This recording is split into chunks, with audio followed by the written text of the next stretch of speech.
cuma satu keping tapi haram.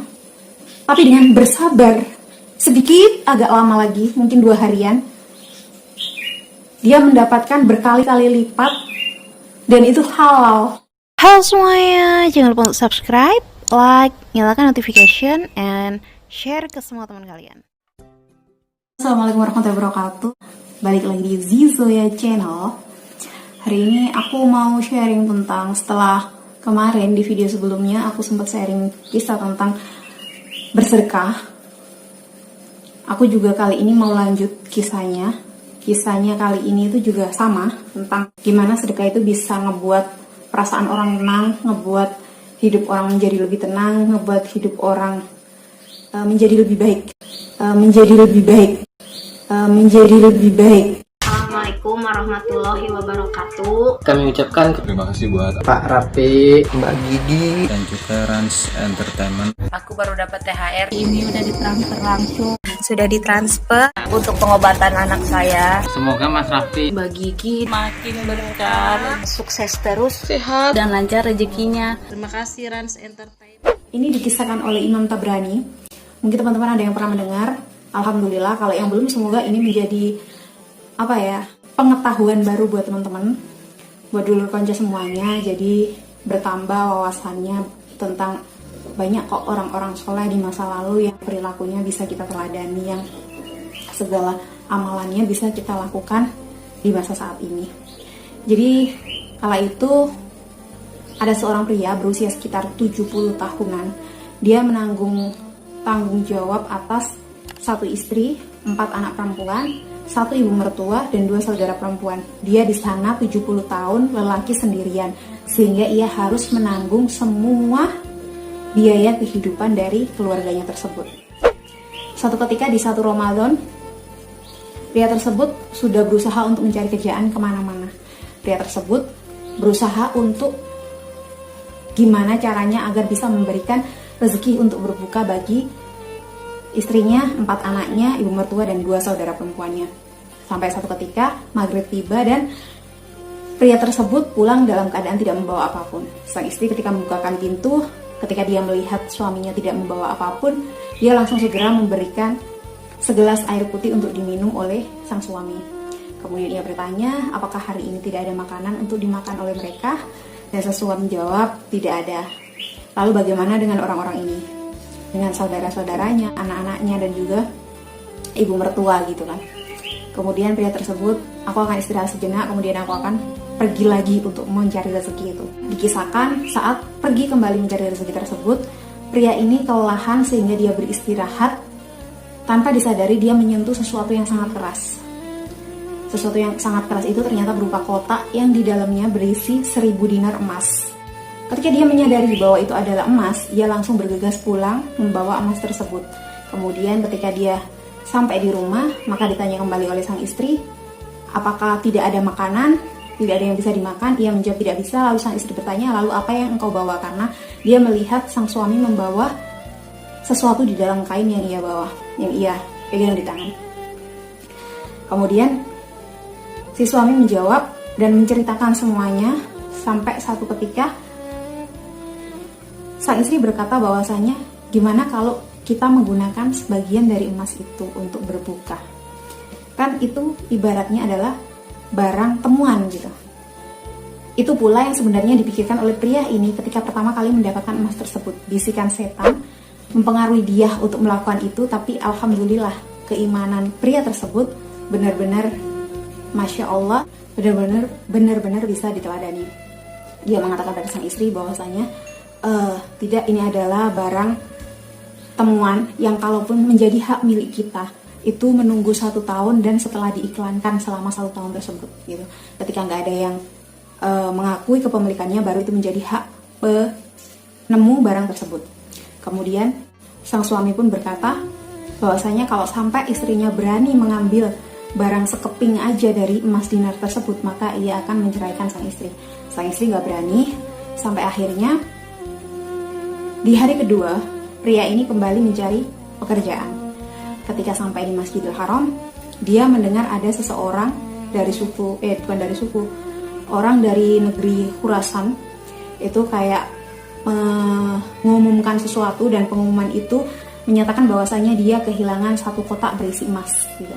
Kemudian pria usia 70 tahun ini menyampaikan pada pria Khurasan tersebut, bagaimana jika ada orang yang menemukannya, apakah kamu mau memberinya sebagian dari emas tersebut? Pria tersebut kemudian bilang tidak gitu. Bagaimana kalau setengahnya? Tidak juga. Kemudian sampai akhirnya di bagian 1/10-nya tetap orang Khurasan tersebut berkata tidak. Kemudian Imam Tabrani berani menceritakan ini karena beliau ada dalam lingkaran kisah tersebut gitu. Jadi benar-benar mengikuti waktu beliau masih muda. Terus habis itu di hari ketiga orang Khurasan tersebut menyebarkan kembali berita tentang kehilangan kotaknya. Pria ini kayak berkata gitu bahwasanya ya udah kalau nggak dapat 1/10 maksudnya kasih aja lah sekeping, barang sekeping aja, nanti biar itu dipakai untuk makan penemunya itu sebagian lagi biar diberikan kepada orang-orang sekitar. Tetap orang Khurasan ini berkata tidak gitu. Sampai akhirnya pria berusia 70 tahun ini kembali pulang dan bercerita kepada istrinya. Kemudian dia berkata bahwasanya ya udah akan aku serahkan saja kotak ini gitu kan, karena memang udah mau hari ketiga, dan di hari ketiga memang kotak tersebut diserahkan. Ketika orang Khurasan tersebut mengumumkan lagi, pria 70 tahun ini berkata bahwasanya dialah yang menemukan kotak tersebut gitu. Kemudian setelah dia mengatakan kayak gitu, pria 70 tahun ini mengatakan pada orang Khurasan tersebut agar dia ikut ke rumah pria 70 tahun ini. Setelah ikut, Imam Tabrani yang melihat kejadian itu dari awal, dari mulai pria 70 tahun ini mencari makan hari pertama puasa untuk keluarganya dan tidak dapat, sampai akhirnya hari ketiga tersebut dia menyatakan bahwasanya bolehkah aku ikut ke rumahmu gitu kan. Terus habis itu dibolehkan, akhirnya Imam Tabrani ini ikut ke rumah bareng dengan orang Khurasan tersebut. Ketika sampai di rumah, dia melihat emas 1000 dinarnya tidak berkurang satu keping pun, sehingga kemudian pria Khurasan ini membawa kotaknya pergi.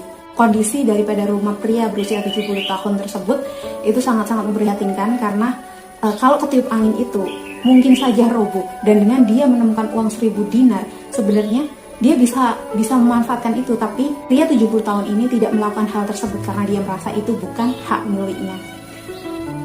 Setelah dibawa pergi tanpa kata-kata, tanpa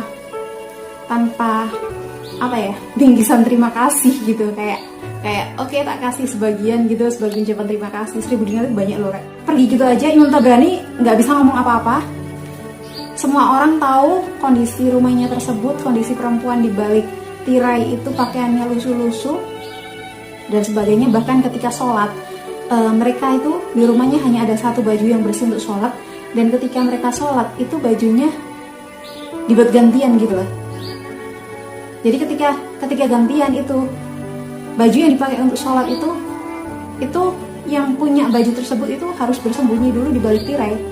Jadi harus bersembunyi di mana, karena dia nggak memakai baju tersebut gitu. Jadi benar-benar bukan hanya kekurangan kayak kita, yang kekurangannya ibaratnya kita baju masih punya banyak kayak gitu-gitu kan. Kita makan masih ada beras doang, meskipun kita cuma bisa makan beras doang sama garam gitu. Tapi itu benar-benar memprihatinkan. Dan ketika menemukan 1000 dinar malah dikembalikan gitu. Udah dikembalikan. Yang punya barang tersebut nggak ngasih tanda terima kasih dalam bentuk mungkin dikasih satu keping kayak gimana, itu nggak. Dan pria 70 tahun ini nggak marah, nggak apa, keluarganya juga diem-diem aja gitu. Imam Tabrani semakin kayak bingung gimana gitu kan. Setelah nggak berapa lama, ternyata ada kembali orang yang mengetuk pintu, dan itu adalah orang Khurasan tersebut. Orang Khurasan tersebut kembali dan bertanya bolehkah ia masuk. Pria 70 tahun ini mengizinkan boleh.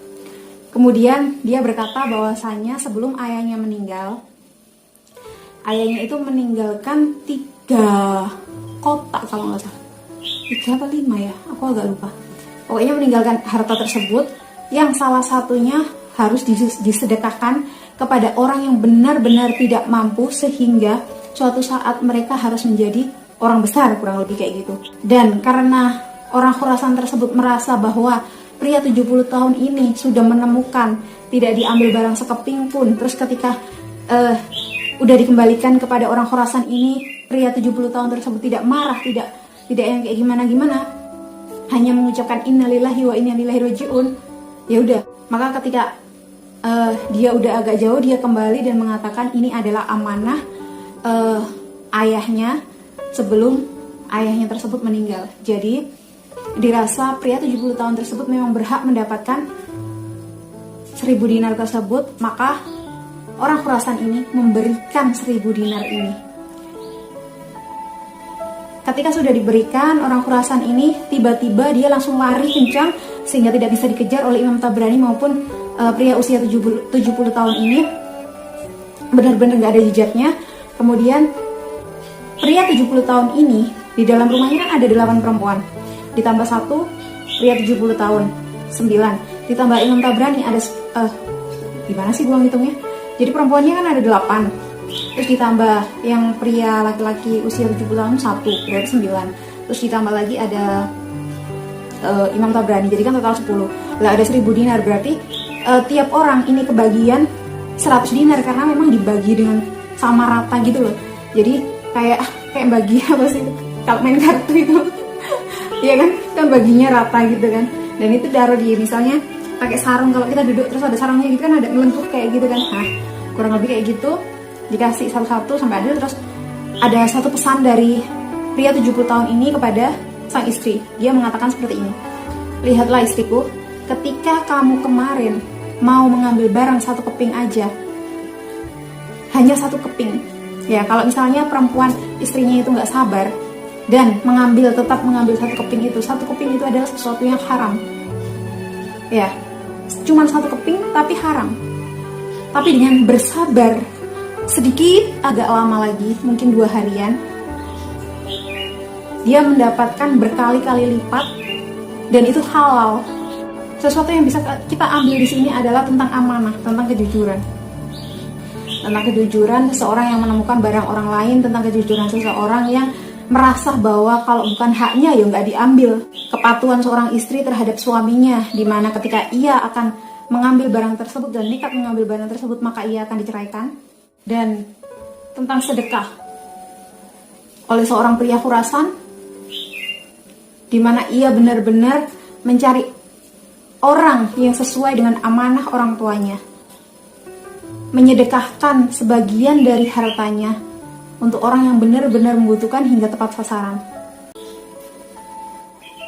Keadilan seorang pria usia 70 tahun yang membagikan harta hibah dari orang Khurasan tersebut terhadap 10 orang yang melihat kejadian itu, termasuk Imam Tabrani.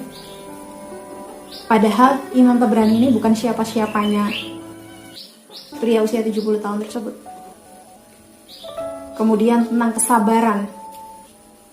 Ketika kita tidak sabar, kita menghalalkan segala cara, maka yang kita dapat bukan keberkahan, tapi justru malah harta yang haram, sesuatu yang haram. Dan itu jelas tidak diberkahi sama Allah. Tapi ketika kita mau bersabar, maka kita akan mendapatkan lebih banyak dan itu halal. Dan suatu ketika Imam Tabrani beberapa tahun kemudian ia kembali pergi ke rumah pria usia 70 tahun ini, dan ternyata ketika dia sampai di lokasi rumah yang dulunya sangat lusuh, sangat hampir roboh kalau mungkin kena angin ya, itu udah nggak ada.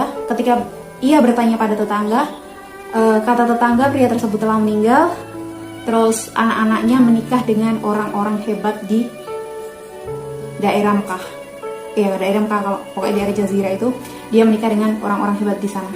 Sesuatu yang kita makan, sesuatu yang kita pakai, sesuatu yang berkah dicarinya dengan jalan berkah, maka akan memberi keberkahan dalam hidup anak-anak kita kelak. Jadi kalau misalnya teman-teman merasa saat ini belum mendapatkan apa yang teman-teman pengen, belum mendapatkan apa yang teman-teman butuhkan, coba sedikit lagi bersabar. Jangan menghalalkan segala cara, jangan membuat segala sesuatunya makin jadi nggak karuan. Mending sedikit bersabar, insya Allah Allah akan ngasih lebih, dan itu pasti berkah. Itu adalah kisah salah seorang yang berjuang untuk mencari nafkah demi menghidupi keluarganya, tetap menjaga keimanannya, tetap amanah. Semoga bisa menginspirasi teman-teman, semoga bisa menjadi teladan bagi teman-teman yang sekarang sedang sangat-sangat merasa down karena mungkin butuh kayak penghasilan menurun dan lain sebagainya, mungkin keuangannya sedang tidak baik atau mungkin kondisi keluarganya sedang sangat membutuhkan. Semoga dengan sedikit bersabar Allah segera menurunkan rezeki yang berlimpah untuk teman-teman, untuk dulur konco. Semoga dengan amalan-amalan yang sudah kita lakukan dengan niat untuk membahagiakan Rasulullah, dengan niat untuk menyenangkan Allah karena kita terus menyanjung kekasihnya, dengan kita bersedekah, entah itu bersedekah tenaga, bersedekah pikiran, bersedekah harta atau apapun itu, semoga menjadi berkah tersendiri buat kita dan orang-orang sekitar kita. Sampai ketemu di video aku berikutnya. Assalamualaikum warahmatullahi wabarakatuh. Saya bawa ya, tapi sholatnya rajin nggak? Jangan. Sampai duduk boleh kok, boleh duduk kok. Susakit apapun. Tapi terkadang bangun dari tempat tidur. Enggak, tayamum aja. Nggak usah. Tayamum. Siapa lagi mau nolong? Saya kesini kan bukan gara-gara siapa-siapa, gara-gara Allah lah. Nanti saya tanya dokter ya, dokter yang saya kenal. Bawa ambulan palingnya kesini ya, untuk lepas. Nanti mungkin saya sendiri minta, mungkin agak cepat kali ya. Segera ya nanti paling ya, saya kalau misalkan ini. Tapi harus sholat. Nggak akan bisa. Nggak akan bisa.